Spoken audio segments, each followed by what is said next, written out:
Merci à tous ceux qui sont là. Je suis très intimidée en face de vous et je vais commencer par quelque chose de modeste, n'est-ce pas? Des poussières. Mais des poussières qui sont quand même assez sympathiques, je l'espère, cométaires et interplanétaires. Et donc, je vais déjà vous dire pourquoi j'ai eu envie de vous parler de tout ça. Vous parler des premières explorations. Ensuite, tiens, c'est un peu bizarre, il y a des choses qui sont mélangées là. Ensuite, des développements qui ont pu avoir lieu et nouvelles explorations avant d'en venir à retour sur nos origines. Alors, commençons déjà par motivation et méthode. Pourquoi a-t-on envie d'étudier tout ça? Eh bien, c'est essentiellement pour mieux comprendre, c'est peut-être très ambitieux, voyez, on commence par des petites poussières, et on veut quand même comprendre les origines du système solaire, et en particulier de ces poussières qui s'échappent des noyaux cométaires, de la surface, de la sous-surface. Merci. En gardant présent à l'esprit que ces noyaux cométaires sont certainement des objets très primitifs qui sont restés non chauffés, donc non différenciés, et qui ont été longtemps stockés aux confins du système solaire. C'est pourquoi ils peuvent nous donner des informations sur les origines. Et puis, plus encore, un petit peu en extrapolant, on peut peut-être étudier la possibilité d'apport sur Terre de molécules organiques complexes dont on sait maintenant qu'elles sont présentes dans les comètes, dans les poussières cométaires pour être précis, et qui ont peut-être pu contribuer à l'apparition de la vie sur Terre, sans parler tout de même, bien entendu, de panspermie. Alors maintenant, les méthodes. Pendant très longtemps, les méthodes d'exploration, les méthodes d'étude, c'était des observations à distance depuis la Terre ou en orbite autour de la Terre par la lumière que les poussières peuvent diffuser. Et typiquement, vous avez une belle image ici d'une comète qui était observable il y a une petite dizaine d'années. Et on voit la queue de poussière très structurée. Il y a des tas de jolies choses au niveau de la dynamique là-dedans. Et j'ai mis tout en haut un petit portrait de François Arago, parce qu'il est le premier, avec son polariscope, à avoir suggéré qu'il pouvait y avoir de la diffusion de la lumière sur des petites plaquettes qui devaient se trouver dans les queues des comètes. Donc on peut étudier ça avec la lumière qui est diffusée, l'émission thermique, le spectre, je parle des poussières, en particulier dans l'infrarouge, et puis on doit interpréter ces observations par des approches théoriques, expérimentales, etc. Aussi, dans les méthodes, les études à distance de la lumière zodiacale. Eh bien, on peut l'observer depuis la Terre, et c'est pas facile parce qu'il y a une contamination atmosphérique.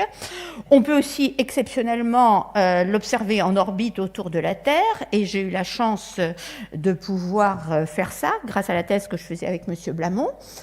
Et donc, déjà, il y a bien longtemps, voir cette complémentarité entre des observations au sol, des observations dans l'espace, et vous voyez entre-temps une belle image encore de la lumière zodiacale obtenue depuis le VLT de l'ESO au Chili. C'est ce fuseau que vous voyez sur la droite de l'image. Et bien sûr, dans les observations à distance, on peut observer la lumière diffusée, l'émission thermique, et en dehors d'ailleurs de l'intérêt de ces études dont je parlais tout à l'heure pour la compréhension de notre système solaire, eh bien cette lumière zodiacale constitue un avant-fond pour les observations du ciel profond, et donc ça peut être intéressant de la connaître quand on veut observer, par exemple, la polarisation de galaxies lointaines et pas très lumineuse. Et évidemment, c'est assez amusant à faire, un petit peu compliqué, parce que quand on observe sur une ligne de visée, eh bien tout au long de cette ligne de visée, depuis l'observateur, depuis la Terre, eh bien la distance au Soleil change, donc on ne regarde pas la même chose. Et si on fait des mesures de diffusion, non seulement la distance au Soleil change, mais l'angle de phase change, donc il faut trouver des petites ruses mathématiques. Toujours dans les méthodes, on peut collecter des échantillons. Eh bien, collecter des échantillons, ce sont par exemple des particules interplanétaires qu'on peut collecter dans la stratosphère terrestre, qu'on appelle souvent en jargon franglais des IDPs stratosphériques. Et puis aussi, on peut collecter des micrométéorites dans l'Antarctique. Je mets de temps en temps les références des bons auteurs sur ces choses-là. Et L'autre aspect, c'est vraiment l'exploration spatiale des comètes. Ça a commencé il y a 30 ans, justement, il y a une dizaine de jours, il y avait un gros symposium qui se tenait aux Pays-Bas sur ce thème-là, qui s'appelait From Giotto to Rosetta. Donc ça a commencé avec l'exploration de la comète de Halley, ça a continué avec des missions américaines, et puis la mission Rosetta sur la comète Churyumov-Gerasimenko. Et c'est vraiment là ce qui est passer des indices qu'on peut avoir par des observations à distance, par des raisonnements élégants et, peut-on l'espérer, valables, à des évidences absolues. Donc, commençons par l'exploration de la comète de Halley. Juste très vite pour rappeler, les comètes ont des orbites elliptiques. Elles peuvent être inclinées, même très inclinées par rapport à l'écliptique. Évidemment, leurs vitesses vont être très élevées quand on est loin du Soleil à l'aphélie. Elles vont être moins élevées quand on est près du Soleil au périhélie. Et ces comètes qui, en se rapprochant du Soleil, je mets parfois entre crochets des petites formules mathématiques, en se rapprochant du Soleil, eh bien, elles s'échauffent, comme l'inverse de la racine carrée de la distance au Soleil, et elle s'échauffe, donc elle libère des gaz qui entraînent des poussières. Ça forme d'ailleurs les queues cométaires dans la direction à peu près opposée à celle du Soleil, et toute cette activité commence à moins d'une dizaine d'unités astronomiques, 10 fois la distance de la Terre au Soleil. Et donc, en 1986, le dernier retour de la comète de Halley, il y a eu toute une armada de sondes spatiales qui ont survolé cette comète. Alors parce que son orbite était parfaitement bien connue, et puis tout le monde en avait entendu parler peut-être. C'était un mois après le passage au périhélie, quand elle avait le bon goût d'être dans le plan, à peu près dans le plan de l'écliptique, le plan orbital de la Terre. Et elle a été en particulier survolée par les sondes de la Russie soviétique, les Vega, et par Giotto. Et comme elle est sur une orbite rétrograde, les vitesses relatives étaient très élevées, 70 km par seconde, ou si vous préférez, 250 000 km par heure. Et donc, premières explorations, et là, des découvertes immédiates. Premièrement, le noyau d'une comète, ça existe. Avant, on ne le savait pas. C'était une hypothèse très élégante qui avait été faite par Fred Whipple en 1950, d'où la petite photo là-haut. Et il avait spéculé l'existence des comètes en mettant en évidence des noyaux cométaires, des boules de neige châle, en mettant en évidence l'effet de force non gravitationnelle. Et toujours est-il que, ici vous voyez une série d'images prises par l'imageur de Giotto, où on voit ce noyau, qui est très sombre d'ailleurs, qui se rapproche du champ de vue, et ce que l'on voit vers la droite, c'est justement tous ces gaz fluorescents, toutes ces poussières diffusant de la lumière, qui vont former ce qu'on appelle la chevelure ou la coma de la comète. Et autre découverte importante, alors là qui n'était pas du tout espérée, c'est le fait que dans les poussières, je suis supposée quand même parler des poussières uniquement, dans les poussières cométaires, eh bien, il y a non seulement de la matière un peu silicatée, genre normale qu'on pourrait attendre dans des poussières, mais il y a aussi des composés organiques complexes. Alors à l'époque, c'était uniquement de la spectrométrie de masse avec une vitesse d'impact de 70 km par seconde, donc impossible de connaître les compositions détaillées. On savait qu'il y avait du carbone, de l'hydrogène, de l'oxygène, de l'azote, et ça a été appelé les chônes. Et matériaux réfractaires, peut-être des polymères de formaldéhyde, toute une collection de points d'interrogation. Alors venons-en maintenant, après ces découvertes vraiment faites par ces missions, à ce qui a été à la suite de cette armada qui ont traversé la chevelure de la comète de Halley, peut-être des indices obtenus. Parmi les indices, alors nous avons passé pas mal de temps à comparer les données de deux expériences qui étaient sur Giotto, l'expérience de diffusion lumineuse dont je m'occupais, l'expérience d'impact dont s'occupaient des collègues britanniques, et puis tout ça avec un modèle dynamique italien. Bon, les missions de l'Agence spatiale européenne, c'est toujours très européen, dirons-nous, hein, et on a eu la grosse surprise, d'ailleurs on n'a pas osé le publier tout de suite, d'être amené à penser que la masse volumique de ces poussières cométaires devait être très faible, à peu près 100 kg par mètre cube, une densité de 0,1, et qu'elle devait être très sombre, un albédo géométrique de 4% à peu près. D'où on arrivait à dire, pour que ce soit si peu dense, des particules floconneuses très sombres, avec point d'interrogation.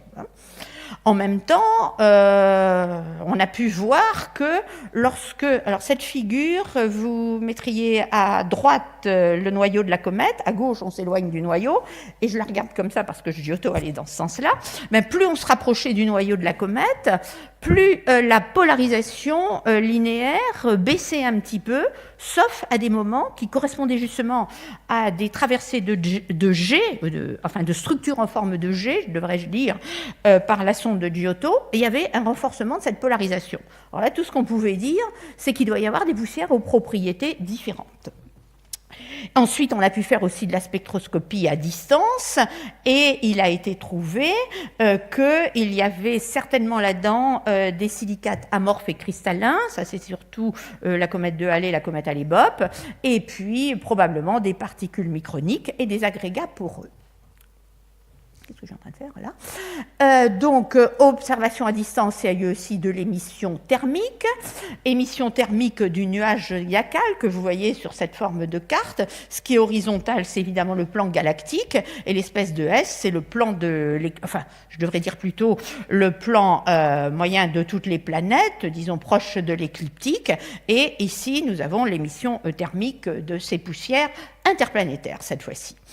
Et aussi, toujours dans l'infrarouge, il a été mis en évidence au-delà, on connaissait déjà les queues de poussière, mais des dust whales, que je traduis arbitrairement en français par des traînes de particules solides, qui ont des tailles de plus d'1 millimètre, qui vont se trouver au voisinage des orbites de comètes périodiques, et c'est peut-être elles qui vont ensuite donner naissance à des essaims météoritiques. Et en particulier, on voyait en particulier cette traîne en bas pour la comète Churyumov-Gerasimenko.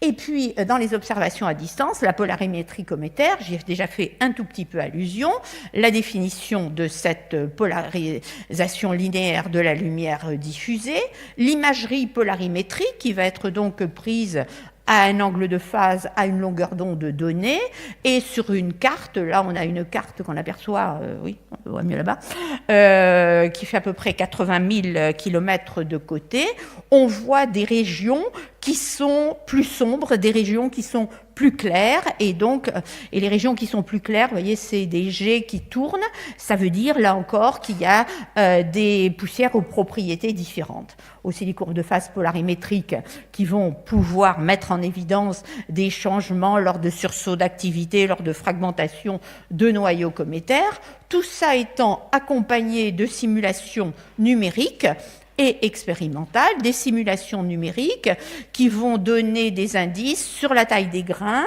sur la proportion de matière silicatée, de matière organique dans ces grains, et même pouvoir prévoir le comportement à d'autres longueurs d'onde. Et puis aussi des simulations expérimentales qu'on peut faire au labo, qu'on peut faire aussi en micropesanteur, dans des vols paraboliques, et qui aussi exigent à la fois des silicates, des organiques, des particules floconneuses, genre agrégat, et aussi quelques particules compactes. Mais tout ça, c'est évidemment, ce sont des simulations. Alors quand même, dans les simulations, j'ai remplacé l'image du milieu par une image que nous avions obtenue en 2010, au retour précédent de la comète Churyumov-Gerasimenko. C'est encore une carte de la chevelure de cette comète en polarisation, et vous voyez qu'il y a des jets, et on pouvait dire, c'est justement, on a vu ça après le périhélie, qu'après le périhélie, il devait se passer des choses, et effectivement, on n'a pas été déçus. Donc, j'en viens maintenant à les affaires de polarimétrie. Je vous ai dit qu'on avait fait des cartes il y a très longtemps, aussi bien en intensité, en polarisation. Ces cartes doivent être faites avec des coordonnées pas totalement évidentes, hélio-écliptiques, un petit peu, pour, vous avez le Soleil qui va être à gauche, la direction antisolaire qui sera à droite, et le pôle de l'écliptique tout en haut ou tout en bas, carte en intensité, carte en polarisation, et c'est récemment un de mes collègues qui a pu faire ces jolies cartes, alors qu'avant on avait des tableaux qui étaient un peu moins séduisants, dirons-nous. Donc, ce qui était surtout important, je l'avais dit tout à l'heure, pour cette lumière zodiacale, c'est qu'elle est intégrée sur la ligne de visée et il faudrait arriver à avoir des propriétés locales. Alors, on ne peut pas inverser tout le temps, mais on est quand même arrivé à constater qu'au moins dans le plan de symétrie proche de l'écliptique, la concentration doit être proportionnelle à 1 sur la distance au Soleil. Et ça, c'est typiquement l'effet Poynting-Robertson qui fait spiraler vers le Soleil des petites particules solides dans leur région de formation. Et puis aussi avoir une information sur la valeur de la polarisation locale et en particulier se rendre compte que cette polarisation locale, typiquement à 90 degrés d'angle de phase, eh bien, vous le voyez sur la figure, elle croît quand on s'éloigne du Soleil, et j'ai plutôt envie de dire, elle décroît quand on se rapproche du Soleil, puisque les particules spiralent vers le Soleil, et donc avec le temps, cette polarisation, on se rapproche du Soleil, les particules interplanétaires se rapprochent du Soleil, elles ont un petit peu plus chaud, et il doit y avoir des choses qui s'évaporent, et effectivement, modélisation montrant une dégradation thermique progressive en se rapprochant du Soleil, et aussi mise en évidence de propriétés qui sont quand même assez proches de celles des poussières cométaires, tout du moins dans cette région. Et puis, dans cet approfondissement, il y a eu aussi toute une collection de nouvelles missions américaines. La plus intéressante du point de vue des poussières étant certainement la mission Stardust vers la comète Wild 2, parce qu'il y a pu avoir collecte de poussières qui ont été apportées sur Terre. Et vous voyez là des collègues américains en train d'ouvrir le collecteur de poussière. Et on a pu constater que les hypothèses qu'on faisait des grains irréguliers et des grains compacts, eh bien, c'est bien ce qu'on arrivait à trouver sur les petites zones sur lesquelles, sur ce collecteur, il y a eu des impacts des grains. Et puis aussi, parmi le matériau de ces grains, peut-être des acides aminés, peut-être de la glycine, avec quand même peut-être, parce que c'était quand même des grains qui impactaient là-dessus à 6 km par seconde, donc il peut y avoir quand même des variations thermiques. Et donc, il y a eu d'autres missions de survol des comètes, vous voyez, tout un zoo de noyaux cométaires, mais j'en arrive, soyons sérieux, à Rosetta. Je pense que Jean-Pierre Bibring vous en parlera un petit peu. Donc, cette mission a commencé vraiment en mars 2004 avec le lancement. Ensuite, le début du rendez-vous en juillet 2014, et ça va continuer jusqu'à la fin septembre de cette année, où Rosetta se posera sur le noyau de la comète, et entre-temps, on a eu l'atterrissage de Philae, dont Jean-Pierre vous parlera, et le passage au pérhélie, avec, comme je disais tout à l'heure, beaucoup d'activités. Alors, bon, toutes ces images, vous les avez vues, le noyau bilobé, sa surface complexe, sa porosité élevée, sa structure interne assez homogène. Et j'en viens aux poussières. Eh bien, les imageurs embarqués nous ont déjà montré des très grosses poussières de plusieurs dizaines de centimètres. Là, sur l'image de gauche, vous en voyez un qui s'éloigne du noyau.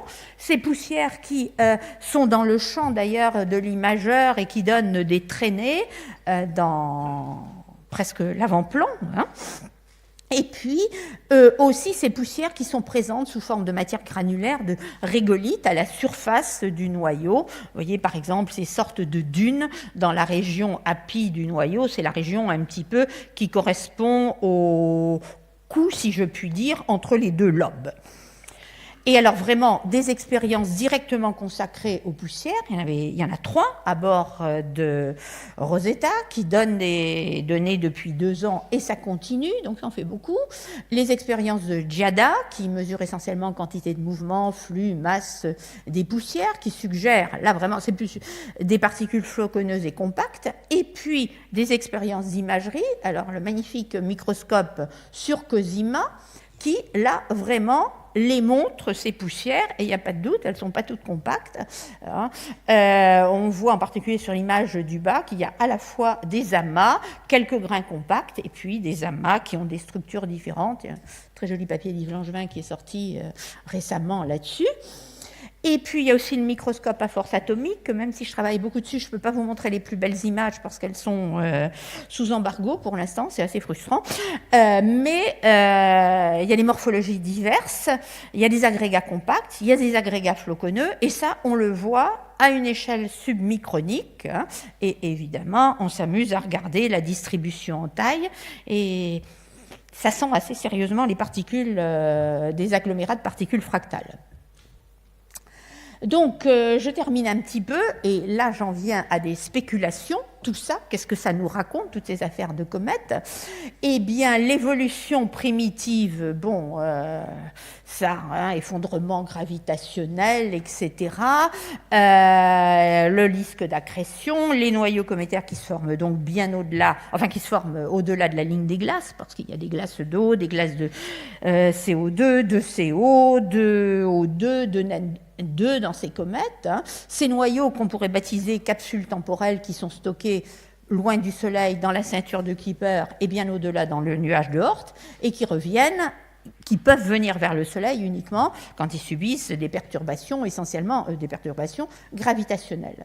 Et maintenant, ce qui est intéressant de dire, c'est que la porosité de ces noyaux, la structure des poussières, qui n'est plus de la spéculation comme ce qu'on pouvait dire en 2004, mais qui est vraiment de la réalité maintenant, eh bien, c'est compatible avec une agrégation balistique, typiquement ce qu'on appelle des ballistic cluster agglomeration, de l'agglomération d'amas, à très faible vitesse, dans la région de formation, de petits grains qui pourraient être d'origine interstellaire, et ce qui était spéculé par exemple, par mon collègue Bloom, il y a pas mal de temps déjà.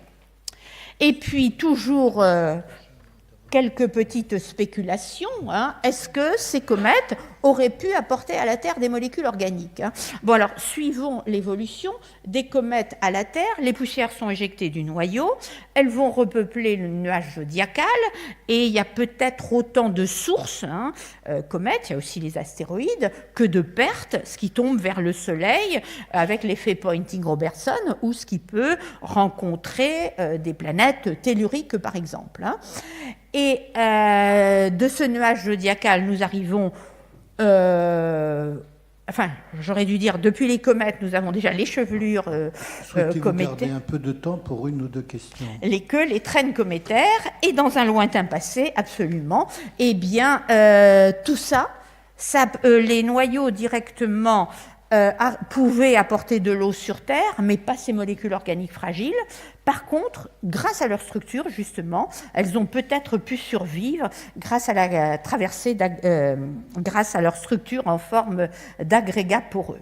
Alors j'aime bien cette image dans laquelle on voit à la fois comète, le monde des étoiles et puis aussi la planète Terre, mais je voudrais surtout en remercier toutes les personnes grâce auxquelles j'ai pu parler de tout ça. Alors évidemment, Pierre Encrenaz, Françoise Combe et l'Académie des sciences, ceux qui ont été mes mentors, comme on dit aujourd'hui, en particulier Jacques Blamont, qui était une directeur de ma thèse d'État, tous les PI et assimilés, tous les collègues avec lesquels j'ai travaillé depuis de nombreuses années, les PI et assimilés des expériences sur Rosetta, mes anciens étudiants, dont certains ont été étudiants il y a bien longtemps, avec lesquels je travaille encore sur toutes ces questions, et puis des collègues que j'appelle de la jeune génération, ils sont plus jeunes que moi, et ils sont aussi très actifs dans tous ces domaines-là. Je vous remercie beaucoup.